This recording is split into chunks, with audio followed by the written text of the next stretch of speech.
إن في خلق السماوات والأرض واختلاف الليل والنهار لآيات لأولي الألباب. I would think about changing your perspective on the world a bit and showing you some of the designs that we have in nature. And so I have my first slide to talk about the dawning of the universe and what I call the cosmic scene investigation, that is looking at the relics of creation and inferring what happened at the beginning and then following it up and trying to understand it.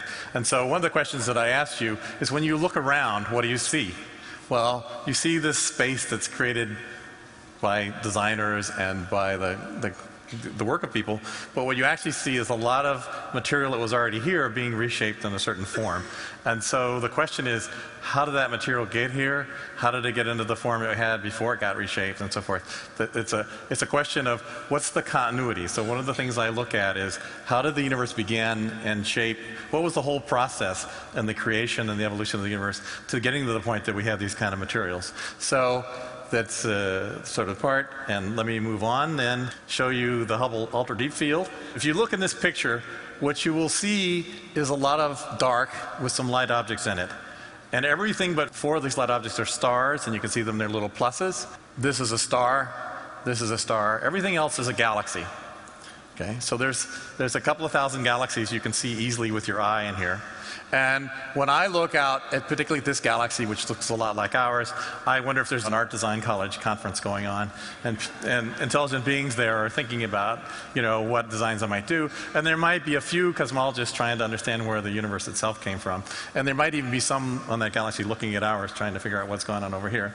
But there's a lot of other galaxies, and some are nearby, and they're kind of the color of the sun, and some are further away, and they're a little bluer and so forth. But one of the questions is, it should be to you, how come there's so many galaxies? Because this represents a very teeny fraction of the sky. This is only 1,000 galaxies. We think there's on the order visible to the Hubble Space Telescope, if you had the time to scan it around, about 100 billion galaxies. Okay? It's a very large number of galaxies, and that's roughly how many stars there are in our own galaxy. But when you look at some of these regions like this, you'll see more galaxies than stars, which is kind of a conundrum. So the question should come to your mind is, what kind of design, what kind of creative process and what kind of design produced a world like that? And then I'm going to tell you it's actually a lot more complicated. We're going to try and follow it up. We have a tool that actually helps us out in this study, and that's the fact that the universe is so incredibly big that it's a time machine in a certain sense. We draw this set of nested spheres, cut away, so you can see it, put the Earth at the center of the nested spheres, just because that's where we're making observations. And the moon is only 2 seconds away, so if you take a picture of the moon using ordinary light, this is the moon 2 seconds ago, and who cares? 2 seconds is like the present. The sun, it's 8 minutes ago. That's not such a big deal, right? Unless a solar flare is coming, you want to get out of the way. You'd like to have the advance warning. But you get out to Jupiter, and it's 40 minutes away. It's a problem. You hear about Mars. It's a problem communicating to Mars, because it takes light long enough to go there. But if you look out to the nearest set of stars, so the nearest 40 or 50 stars, it's about 10 years. So if you take a picture of what's going on, it's 10 years ago. But you go and look to the center of the galaxy, it's thousands of years ago. You look at Andromeda, which is the nearest big galaxy, and it's 2 million years ago. If you took a picture of the Earth 2 million years ago, there'd be no evidence of humans at all, because we don't think there were humans yet. I mean, it just gives you the scale. And with the Hubble Space Telescope, we're looking out hundreds of millions of years to a billion years. But if we were capable to come up with an idea how to look even further, to sense things even further, and that was what I did. A lot of my work was to develop the techniques. We could look out back to even earlier epochs before there were stars and before there were galaxies, back to when the universe was hot and dense and very different.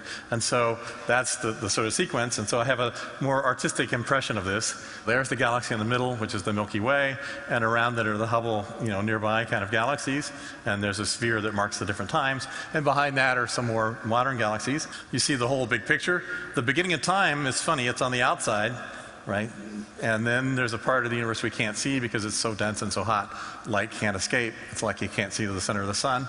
You have to use other techniques to know what's going on inside of the sun. But you can see the edge of the sun, and the universe gets that way, and you can see that. And then you see this sort of model area around the outside, and that is the radiation coming from the Big Bang, which is actually incredibly uniform. The universe is almost a perfect sphere, but there are these very tiny variations, which we show here in great exaggeration. And from them, in the time sequence, we're going to have to go from these tiny variations to these irregular galaxies and first stars to these more advanced galaxies, and eventually the solar systems and so forth. So it's a big design job, but we'll see about how things are going on. So the way these measurements were done, it's been a set of satellites, and this is where you get to see. So there was the COBE satellite, which was launched in 1989, and we discovered these variations. And then in 2000, the MAP satellite was launched, the WMAP, and it made somewhat better pictures. And later this year, this is the cool stealth version, the one that actually has some beautiful design features to it. And you see the blown up. The Planck satellite will be launched, and it will make very high resolution maps. And that will be the sequence of understanding the very beginning of the universe.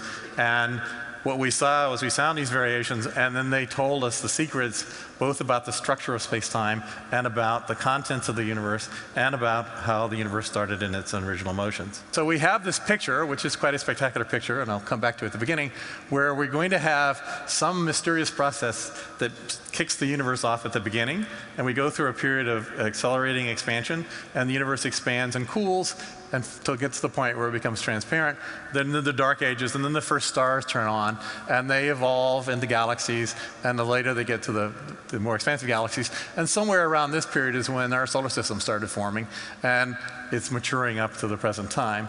And there's some spectacular things, and this wastebasket part, that's to represent what the structure of space-time itself is doing during this period. And so this is a pretty weird model, right? What kind of evidence do we have for that? So let me show you some of nature's patterns that are a result of this. I always think of space-time as being the real substance of space, and the galaxies and the stars just it's like the foam on the ocean.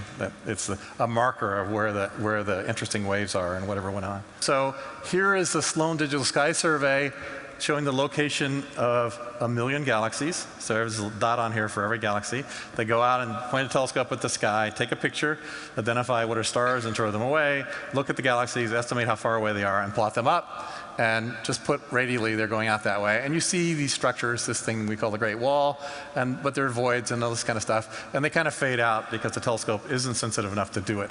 Now I'm going to show you this in 3D. What happens is you take pictures. As the Earth rotates, you get a fan across the sky. There's some places you can't look because of our own galaxy, or because there are no telescopes available to do it. So the next picture shows you the three-dimensional version of this rotating around. You see the fan-like scans made across the sky. Remember, every spot on here is a galaxy, and you see the galaxies, sort of in our neighborhood, and you sort of see the structure, and you see this thing we call the Great Wall, and you see the complicated structure, and you see these voids. There are places where there are no galaxies, and there are places where there are thousands of galaxies clumped together. Right? So there's an interesting pattern, but we don't have enough data here to actually see the pattern. We only have 1 million galaxies, right? So we're keeping like 1 million balls in the air, but what's going on? There's another survey which is very similar to this called the 2-degree field of view galaxy redshift survey. Now we're going to fly through it at warp 1 million. And every time there's a galaxy at its location, there's a galaxy, and if we know anything about the galaxy, which you do because there's a redshift measurement and everything, you put in the type of galaxy and the color. So this is the real representation. And when you're in the middle of the galaxies, it's hard to see the pattern.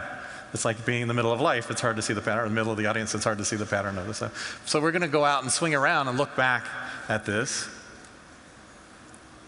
And you'll see first the structure of the survey, and then you'll start seeing the structure of the galaxies that we see out there.